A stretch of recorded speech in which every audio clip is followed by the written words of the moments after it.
É difícil aprender com o jovem. Com o jovem você aprende a exorcizar o controle sobre os egos. Porque o jovem de hoje, ele tem um caráter imediatista fantástico. Então ele ainda não se conscientizou que uma carteira de renda mensal, ela não se faz em um dia, nem em um mês, nem em um ano. Eu já comprei ações há muitos anos atrás, né? Mas não porque não tenham sido coisas boas. Por exemplo, eu comprei ações de um banco chamado Banco Econômico, por influência de um amigo meu, que ainda é vivo, a gente se fala, do Banco Nacional. E por livre e espontânea vontade minha, comprei ações do Banco Noroeste, que também não existe mais, Banco Bandeirantes, também não existe mais, Banco Bandeirantes de Investimento. É isso aí. O Banco Nacional quebrou, o Banco Econômico quebrou.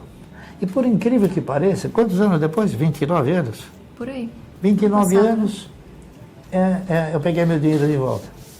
Como? Por quê? Porque o BTG comprou a estrutura e falou, olha, eu quero comprar dos acionistas. E eu vendi. Sorte. Porque você veja bem, eu nunca ia imaginar que o banco do Ayrton Senna ia ser fechado pelo governo. Né? Que o banco que tinha o maior acervo patrimonial, que era o Banco Econômico, também ia ser fechado pelo governo. Entendeu? E outros bancos também. Teve um banquinho que eu me arrependi de ter feito. Ele chamava o apelido dele era Banco da Bandeira, porque ele chamava Banco do Progresso. Como na bandeira está escrito Ordem e Progresso, então o apelido dele, esse daí eu perdi 10%. Mas eu nunca perdi nada no mercado. Sabe por quê? 99,9% do meu patrimônio foi oferecido pelas próprias empresas. Então o cidadão, ele não se deu conta que o que ele ganha de dividendo, se ele reinvestir o dividendo, o efeito multiplicador dele é substancialmente superior a ele reinvestir aquilo que ele ganha na renda fixa. Quando eu tinha 14 anos, ele fez uma carteira para mim, inclusive, curiosamente, com ações da Ultrapar, que eu também já não tenho mais. Ainda era um bom negócio. Ainda era um bom negócio. Ainda era um bom negócio? Ainda era um bom negócio naquela época, né? Em 2008. Na época, essa carteira me dava o equivalente a R$300 por mês em dividendos e aquilo era a minha mesada. Então, ele me orientava da seguinte maneira, olha, você tem esses R$300 que eu vou te dar, na verdade, não sou eu que estou te dando, é a empresa que está te pagando. Você tem duas opções, ou você usa porque você precisar, né, comprar a roupa que você quer, o tênis que você quer que você está me pedindo, ou você reinveste e no próximo trimestre, quando ela anunciar novamente dividendos, você comprou novas ações, então você não vai mais receber 300, você vai receber 310. No próximo trimestre, se você continuar reinvestindo, não é mais 310, 320, né? E assim sucessivamente. Quando você se der conta, esse dividendo vai ter multiplicado várias vezes, né? Então foi assim que eu comecei, que eu me apaixonei pelo mercado. Estou chegando muito próximo de receber 1 milhão ao ano. Não é 1 milhão ao dia como ele. E você fala 1 milhão ao dia? Ele 1 milhão ao dia, eu recebo 1 milhão ao ano, mas tá bom, né? Por que essa surpresa? Mas se você tivesse feito como ele, você também estaria recebendo isso. Você acha que dá tempo? Dá, eu acho que dá. Dá, você Será? sabe por quê? Porque hoje você tem um manancial de empresas boas que possam te proporcionar bons resultados ao longo dessa trajetória. Né? Você formar uma carteira de renda mensal. Qual você acha que é a referência mais importante do mercado? A maior referência de mercado sempre foram os resultados. A empresa deu um lucro muito grande, então a ação teoricamente vai subir. A empresa pagou um dividendo grande, ela pode subir. Então essa era a referência de mercado, os resultados.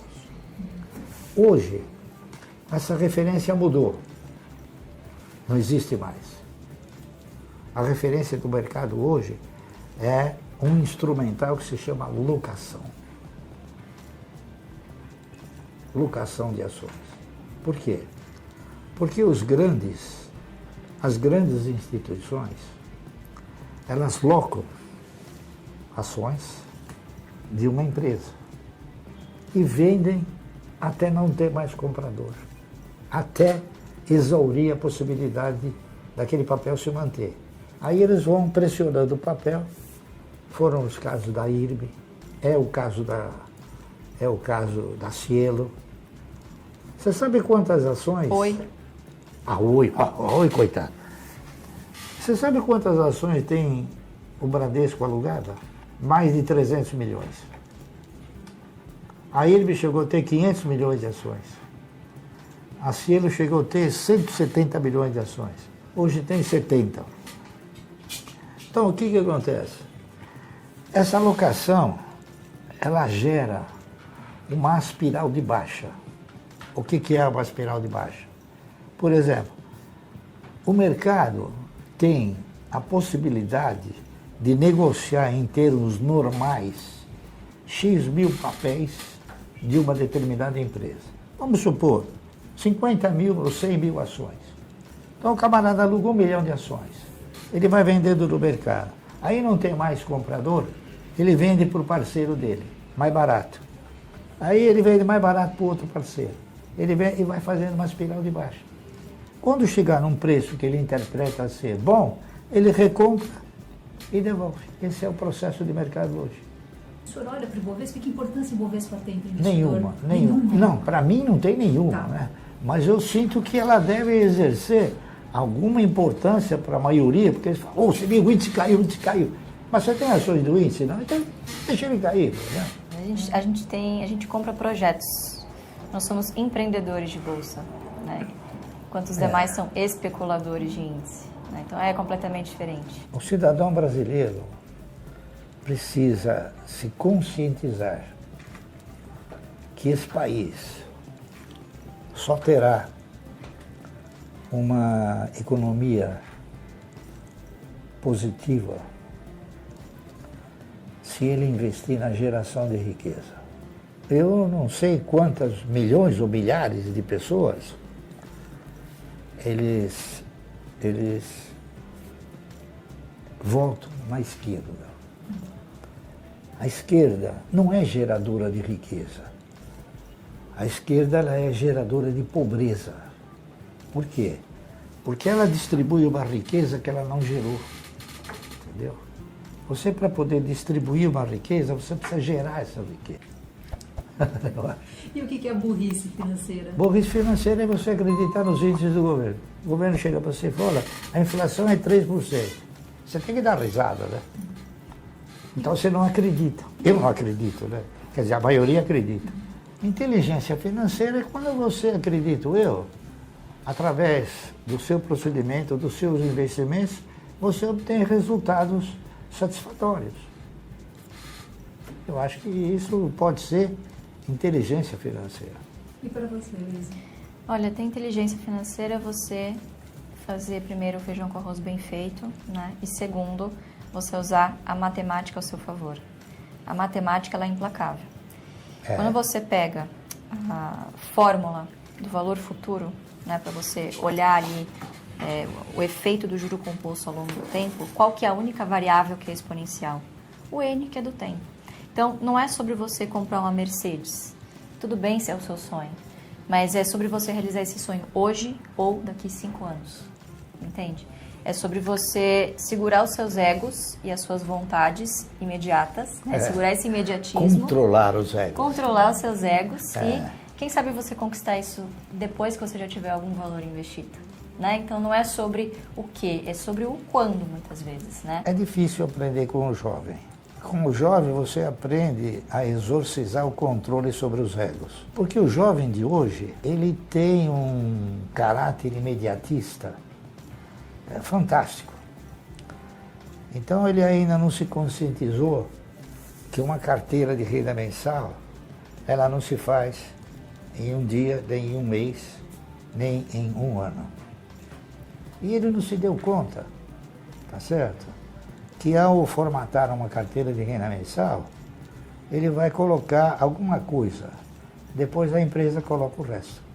Quando eu fiz esse trabalho que ela segue hoje, Ações Garante Futuro foi um trabalho feito. Então eu descobri Porque o importante é você descobrir coisas que o mercado te ensina e que não está no livro. Quando eu digo não está no livro, você não tem nada escrito sobre isso. Então, por exemplo, um certo dia, eu li lá nos jornais, saiu, que os fundos de previdência privada estavam quebrando. Em 1970, se a memória não me trai. Eram fundos de previdência privada particulares. Então eram Pereira Barreto, KPM, Montepio da Família Militar, GBOX, eram tudo fundos de previdência privada. Você tem o fundo da Varig, o fundo da Transbrasil, o fundo da VASP, centenas de fundos de previdência privada particulares foram quebrando. Então eu cheguei numa conclusão e falei, poxa, se o dia da manhã eu quiser ter uma renda, eu vou ter que apoiar para a aposentadoria, não é isso? Para a Previdência.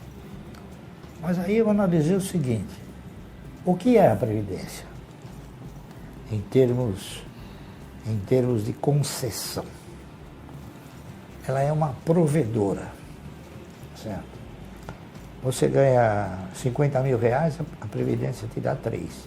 Então ela provê recursos a você, no mínimo para você se viver. Vai.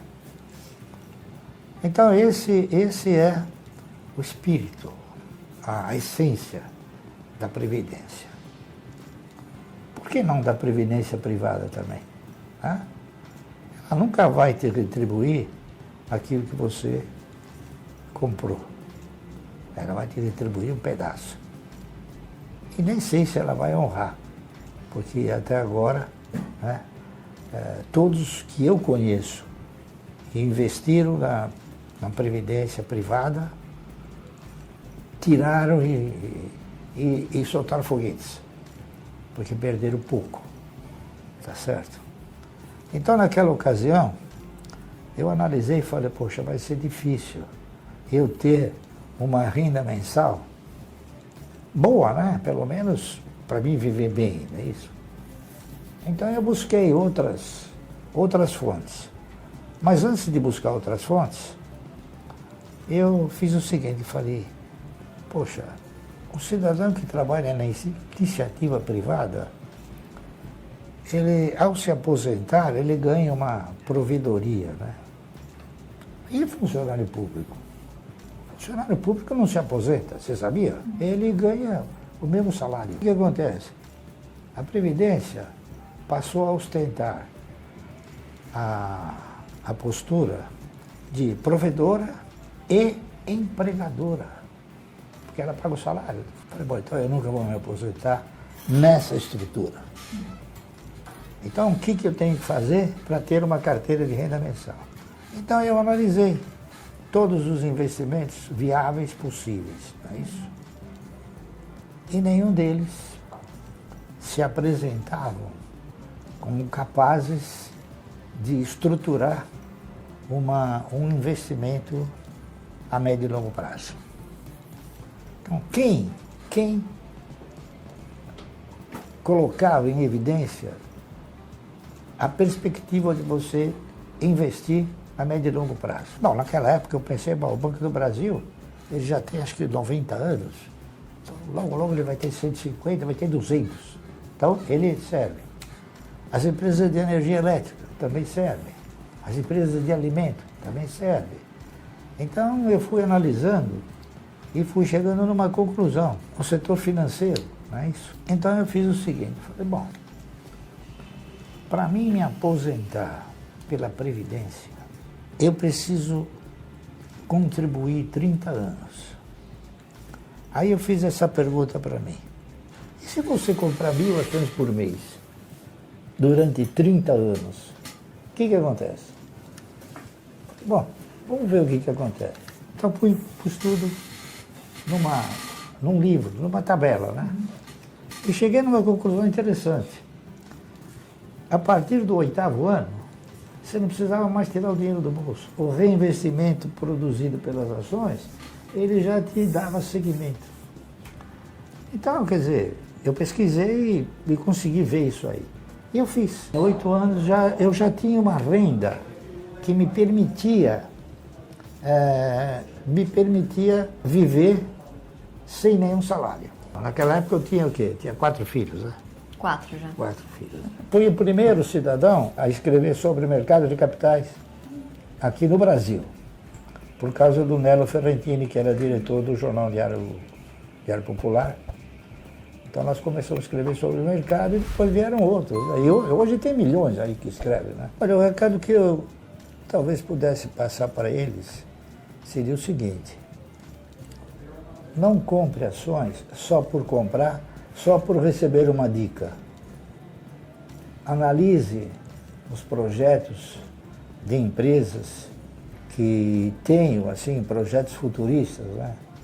E comprem ações dessas empresas. Não se preocupem com a Bolsa, porque a Bolsa é um órgão ávido por corretagens e emolumentos. Nunca aplique na Bolsa, aplique no segmento de ações. É isso aí.